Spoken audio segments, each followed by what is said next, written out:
Cyber attacks are rising in numbers every day. The power grid is the second most cyber attack critical infrastructure. Threats emerge from unknown and unpredictable locations worldwide.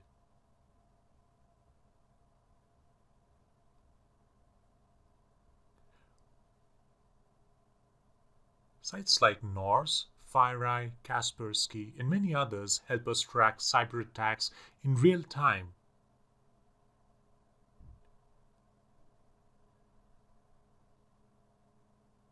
We can see that the United States is the fourth most attacked country in terms of cyber attack in the world.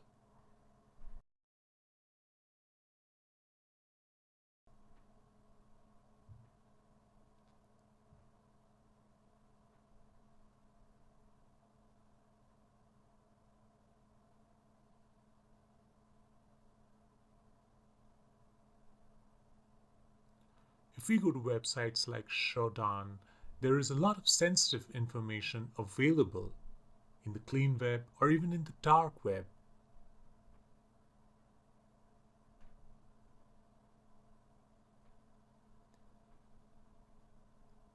Shodan is a search engine for anything that gets connected to the internet.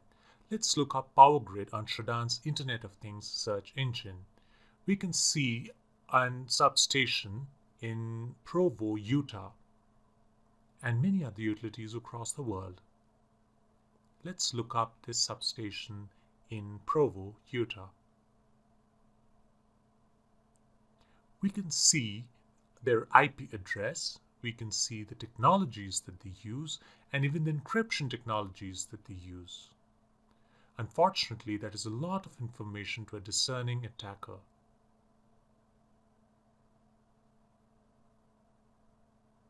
In typical cases of cyber attacks, the malicious attacker sends a weaponized email to an unsuspecting victim. This can spread through the corporate network. The first step is reconnaissance, in which the person is sent a weaponized email to an unsuspecting utility worker. These emails are made to look important, and they have time-sensitive elements to them, so that the utility worker is sort of pushed to act very quickly. These are very often spread through important-looking office documents that you do not think that they might have weapons in them.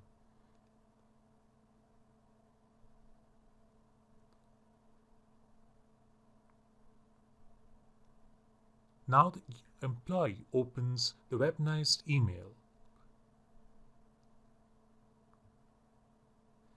Now, when a person has opened an email, this can potentially escalate in privileges across the corporate network. The corporate network, when people click different things, it escalates in privilege, spreading through the network by bypassing traditional firewalls.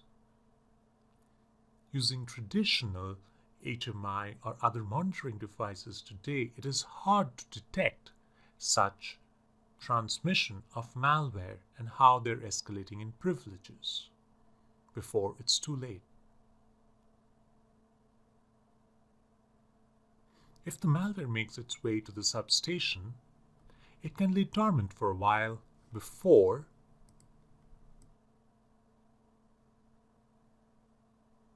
it becomes ready to attack.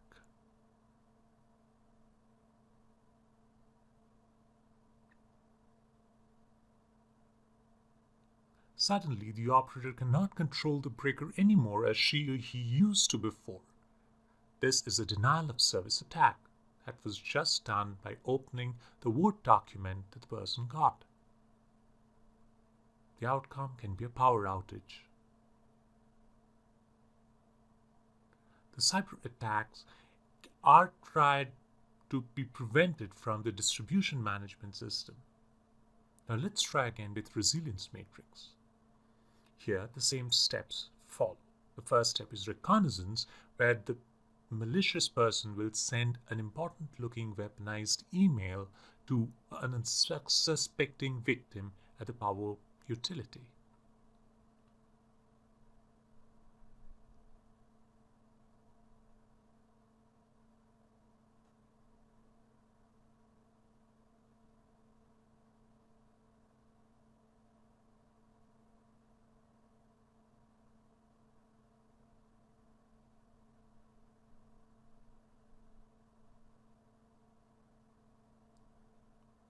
This time, this weaponized email is going to carry a remote access Trojan very similar to the one that was sent before.